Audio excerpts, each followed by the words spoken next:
কেমন আছেন? এটাই তো আসো। মুরব্বী এই নদীর নাম কি? এটা হলো পিয়ন নদী আর ওটা হলো জাফলং নদী। এটার নাম কি? জাফলং। হ্যাঁ, জাফলং নদী কোনটা? জাফলং নদী ওটা ওই যে 0 একটা, আর এটা হলো পিয়ন নদী। এটা পিয়ন নদী, পিয়ন নদী, পিয়ন নদী। আর এটা কি ইন্ডিয়া থেকে সরাসরি নেমে আসছে না? হ্যাঁ, এটা কি পানি কি মনে হয় সরাসরি ইন্ডিয়া থেকে আসে? এই পাশে পুরো এটা কি পুরো এটা? এটা মেঘালয় পড়ছে সারাটাই। এটা মেঘালয়। মেঘালয়। মেঘালয়। আর এই পাশে এই যে এটা হচ্ছে সাদা পাথর। BGB camp, BGB camp. Jaflong নদী।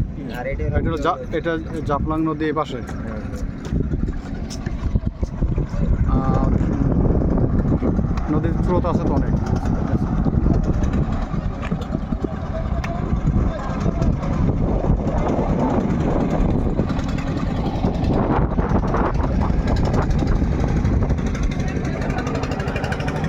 গাইস আমরা জাফলং চলে এসেছি। এগুলো পাথর কি মনে অনেক বড় বড় হয় না? বড় হয় মানে এগুলো মনে করেন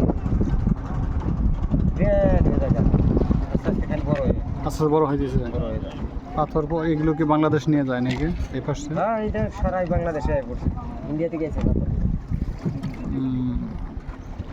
কত 100 কোটি টাকার পাথর আছে, 0 পয়েন্টে গেলেই বোঝা যাবে। তাই নাকি? হ্যাঁ ভাই, সব ইন্ডিয়া থেকে গেছে এগুলো।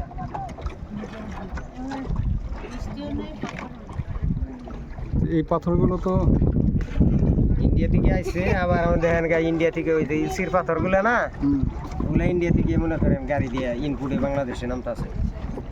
তো ইন্ডিয়ান পাথর আমাকে বাংলাদেশে পুরো রিসিপ্লে নেয় না, হাত তোলা নিচে। এবার নৌকা তো অনেক নৌকা দেখা যায়।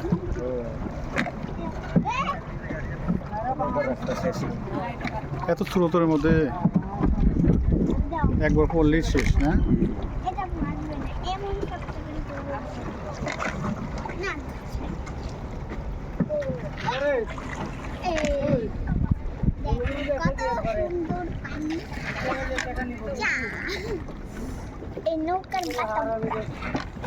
এই দেখুন কত সুন্দর পানি। কত সুন্দর পানি, সাদা চকচক করে।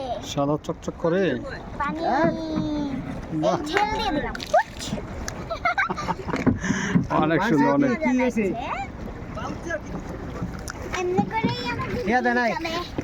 হুম, এমনি হ্যাঁ? করে এভাবেই চলে। এই নৌকো তো আগাই না দেখা যায়, এত স্রোত। ওরে বাপরে, কঠিন অবস্থা। সবুজ কালার পাথর।